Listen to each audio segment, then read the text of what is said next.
It's funny how quickly wild ideas turn into sensible ones with just a little extra thought.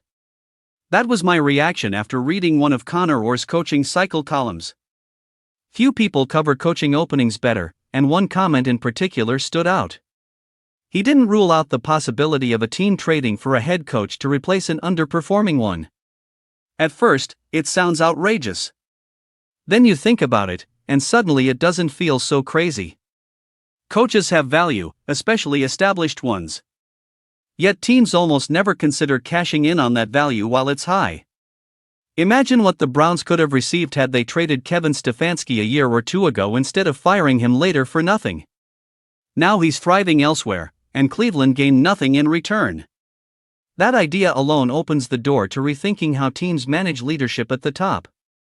Another thought that doesn't feel as wild as it sounds is this. The Broncos can stay competitive against the Patriots even with Jarrett Stidham at quarterback.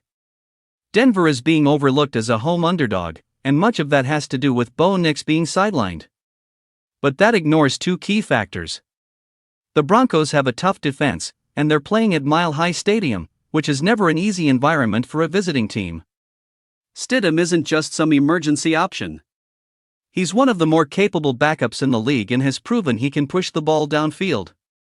He's not afraid of big moments, and he's shown he can keep an offense moving when given the chance.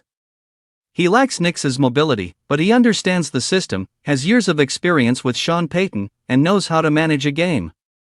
If he protects the football and plays within himself, Denver has a real chance to hang around and make things uncomfortable for New England. Shifting back to coaching moves, the Titans' decision to hire Robert Saleh feels like a philosophical reset. It mirrors what they once had with Mike Vrabel, a defensive-minded leader who brings intensity and accountability. Saleh offers proven defensive success and valuable connections that could help build a modern offensive staff to support a young quarterback.